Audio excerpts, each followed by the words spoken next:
Hi, I'm Brandi Broxson, Senior Editor at Real Simple, and today I'm going to be showing you new uses for rubber bands. I bet you have a couple of them around the house, and what you might not know is that you can put them to use to make your life a little bit easier. So let's get started. Okay, so our first hack for our rubber band here is actually going to be using it to open a stubborn jar.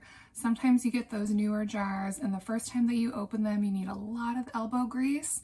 Well, what you can do is take a rubber band and just place it right around the lid of the jar. And the rubber band is just going to help provide a little added grip to the lid to make it easier to open. So I've just placed it right around the lid just like this, and I'm just going to give it a twist. Opens right up.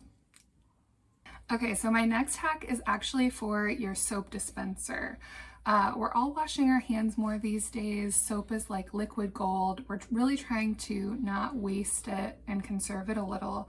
But sometimes soap dispensers simply put out too much soap, or maybe you're in a household full of kids and they are just constantly like pushing that dispenser and getting too much soap out. You can actually use just a simple rubber band to help with that problem. And all you're going to do is just fit the rubber band on that part of the dispenser, this kind of middle part that acts as the spring to dispense the soap. You're just going to place the rubber band right there, and it's going to create a little bit of a barrier so that when you push down the soap dispenser, it's going to let out less soap. Now it's still going to let out enough soap, but it's just not going to let out like that stream of soap that's wasteful. So try this one and let me know what you think. Okay, so this next one is one of my favorites because it solves a problem that I've been in many times, and that is that I lost the back to an earring.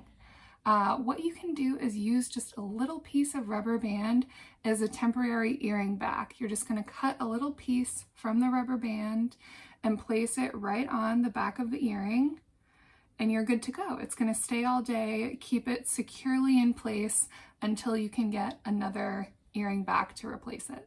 Okay, so this next hack is going to help you when you are making that grocery list. Usually you take a few minutes to look around the pantry, see if there's something you need. But some of us have those canisters to hold sugar or salt or flour, and they're opaque so you can't easily see what's inside without taking them down and taking a look.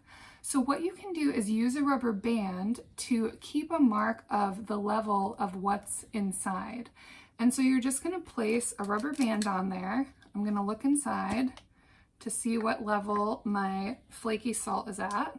So it's about at this level.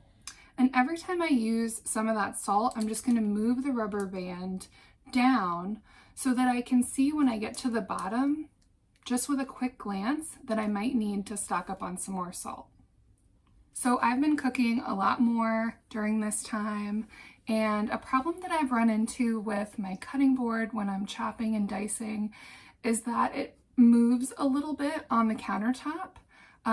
Wooden ones especially seem to be a little bit more slippery on top of the countertop. And what you can do is actually use just a rubber band on the ends of your cutting board. So just like this, you put one on the other side too. And it's just going to give a little bit added grip on your countertop when you're using the cutting board and just make it a little bit safer.